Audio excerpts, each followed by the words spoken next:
Breaking news to tell you about right now happening in Israel. It is 8:20 there local time, and there is an airstrike blitz right now in northern Gaza. As you look at the night sky there, we're getting reports that Israel and the IDF have launched a major, massive airstrike there.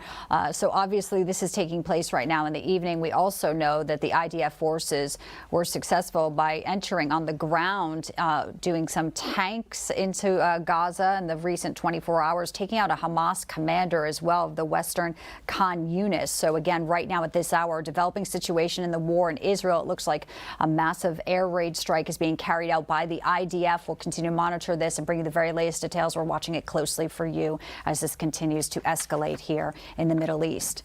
Back here at home, there's been a lot of concern about college students. They don't feel safe. Anti-Israel rallies taking place across the United States. Look at this right here. New York City on the left, Tulane University in New Orleans on the right. Yes, the supporters of Hamas terrorists. Now, Tulane University saying that the protest did turn violent. Palestinian supporters reportedly assaulted the Israel supporters there on campus. Officers made several arrests. The university says the actions were, quote, violent, deplorable, and deliberately provocative. The school says the protest was not approved or sanctioned by Tulane. So disgraceful there, and it all comes a day after Jewish students at Cooper Union University in New York City had to physically lock themselves inside the library here. Look at that. You hear the screaming? Those are anti-Israel protesters outside. Now, the students said they did not feel safe. Families have hired a lawyer, and they are trying to pursue criminal charges here against those students who forced their children to be barricaded for more than an hour. Joining Newsline right now with us today, Professor Emeritus at the Harvard Law School, Alan Dershowitz, also the author of the book, Get Trump. Welcome, Professor Dershowitz. It's great to have you in with us this Friday. Well, you know, October 7th, called War Against the Jews, which deals extensively with what's going on with a special chapter on college and university campuses, where, of course, I have spent the last 60 years of my life. We know that, and clearly there is something happening that is disturbing. Specifically at Cooper Union, sir, I want to get your reaction. I mean, these students were shouting, "Long live the infantada," and the students had to barricade themselves inside out of fear. They had nowhere to go. They were cornered. A New York City police chief patrolman, John Schell, is quoted, sir, saying there was no direct threat, there was no damage, there was no danger to any students. But parents have hired an attorney and they want to see criminal charges pursued. In your legal expertise, what should happen here to these students who basically looks like an angry mob force these students to go to shelter in place? Well, one thing that should be done is every single student who engaged in this kind of harassment should be identified. And every potential employer should know that these are students who support the raping of Jewish women, the beheading of Jewish, the kidnapping of Jewish civilians. Let's use freedom of speech, transparency.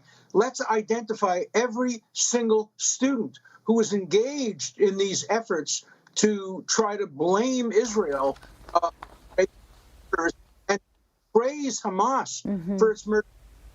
Imagine if there were a Ku Klux Klan group on campus that supported the lynching of blacks. I assure you that every administrator would say these students' names have to be made public. Nobody wants to hire a student who supports rape. No client wants a lawyer representing them who supports rape and murder. So the first step should be, let's expose them. Let's identify them. That's not doxing. We're not talking about their sexual history or any secrets. Their public attempt to try to blame Israel for rapes, murders, and robberies. And they did it in public, and they should be identified in public, and they should be held accountable in the marketplace of ideas. That's the first step that should be made. The National Lawyers Guild, a group of hard left lawyers, also said that the rapes and murders were a perfectly permissible military. And they blamed Israel. Every member of the Lawyers Guild who supports that view should be identified so that we, the clients, know who we're being represented.